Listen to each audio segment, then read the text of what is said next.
സുഭാഷിതങ്ങൾ 25-ാം അധ്യായം 1 മുതൽ 28 വരെയുള്ള വചനങ്ങൾ. സോളമന്റെ സുഭാഷിതങ്ങൾ തുടർച്ച. യൂദ രാജാവായ ഹെസക്കിയായുടെ ആളുകൾ പകർത്തിവെച്ച സോളമന്റെ സുഭാഷിതങ്ങളാണ് താഴെ പറയുന്നവയും.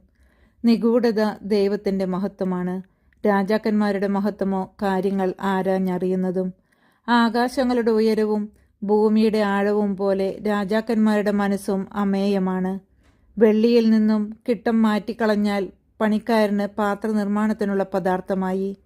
രാജസന്നിധിയിൽ നിന്ന് ദുഷ്ടന്മാരെ അകറ്റിക്കളയുമ്പോൾ സിംഹാസനം നീതിയിൽ ഉറച്ചു നിൽക്കും. രാജസന്നിധിയിൽ മുൻനിരയിൽ കയറി നിൽക്കുകയോ സമുന്നതരോടൊപ്പം സ്ഥാനം പിടിക്കുകയോ അരുത്. എന്തെന്നാൽ രാജസന്നിധിയിൽ വെച്ച് പിറകോട്ട് മാറ്റി നിർത്തപ്പെടുന്നതിനേക്കാൾ അഭികാമ്യം മുൻപോട്ട് കയറി വരിക എന്ന് ക്ഷണിക്കപ്പെടുന്നതാണ്. കണ്ടതാണെങ്കിലും ഒരു കാര്യവും കോടതിയിൽ തിടുക്കത്തിൽ ചെന്ന് വെളിപ്പെടുത്തരുത്. എന്തെന്നാൽ പിന്നീട് നീ പറഞ്ഞത് തെറ്റാണെന്ന് മറ്റൊരുവൻ തെളിയിച്ചാൽ എന്തു ചെയ്യും? അയൽക്കാരനുമായുള്ള തർക്കം പരസ്പരം പറഞ്ഞു തീർക്കുക. മറ്റൊരുവന്റെ രഹസ്യം വെളിപ്പെടുത്തരുത്. അവൻ അത് കേൾക്കാനിടയായാൽ നിന്നെ ഗണ്ഡിക്കുകയും നിനക്ക് തീരാത്ത ദുഷ്കീർത്തി ഉണ്ടാവുകയും ചെയ്യും. ഉചിതമായ വാക്ക് വെള്ളിത്തകിടിൽ പതിച്ചുവെച്ച സ്വർണ്ണനിർമ്മിതമായ ആപ്പിൾ പഴം പോലെയാണ്.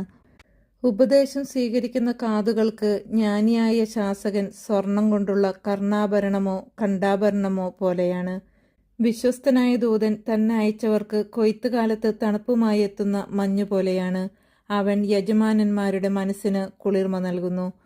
കൊടുക്കാത്ത ദാനത്തെക്കുറിച്ച് വൻപ് പറയുന്നവൻ മഴ തരാത്ത മേഘങ്ങളും കാറ്റും പോലെയാണ്. ക്ഷമ കൊണ്ട് ഒരു ഭരണാധിപനെ അനുനയിപ്പിക്കാൻ കഴിഞ്ഞേക്കാം. മൃദുലമായ നാവിന് കടുത്ത അസ്ഥിയെപ്പോലും ഉടയ്ക്കുവാനുള്ള കരുത്തുണ്ട്. തേൻ കിട്ടിയാൽ ആവശ്യത്തിന് മാത്രമേ കുടിക്കാവൂ, അല്ലെങ്കിൽ ചെടിപ്പ് തോന്നി ഛർദ്ദിച്ചേക്കാം. അയൽവാസിയുടെ വീട്ടിൽ ചുരുക്കമായേ പോകാവൂ, അല്ലെങ്കിൽ മടുപ്പ് തോന്നി അവൻ നിന്നെ വെറുത്തേക്കാം. അയൽക്കാരനെതിരായി കള്ളസാക്ഷി പറയുന്നവൻ ഗദയോ വാളോ കൂരമ്പോ പോലെയാണ്. ആപത്കാലത്ത് അവിശ്വസ്തനിൽ അർപ്പിക്കുന്ന വിശ്വാസം കേടുള്ള പല്ലോ മുടന്തുകാലോ പോലെയാണ്. വിഷാദമഗ്നനു വേണ്ടി പാട്ടുപാടുന്നത് കൊടുന്തണുപ്പിൽ ഒരാളുടെ വസ്ത്രം ഉരിഞ്ഞു മാറ്റുന്നത് പോലെയും വ്രണത്തിൽ വിനാഗിരി വീഴ്ത്തുന്നത് പോലെയുമാണ്. ശത്രുവിന് വിശക്കുമ്പോൾ ആഹാരവും ദാഹത്തിന് ജലവും കൊടുക്കുക. അത് അവന്റെ തലയിൽ പശ്ചാത്താപത്തിന്റെ തീക്കനൽ കൂട്ടും. കർത്താവ് നിനക്ക് പ്രതിഫലം നൽകുകയും ചെയ്യും. വടക്കൻ കാറ്റ് മഴ കൊണ്ടുവരുന്നു. ഏഷണി പറയുന്ന നാവ് രോഷവും.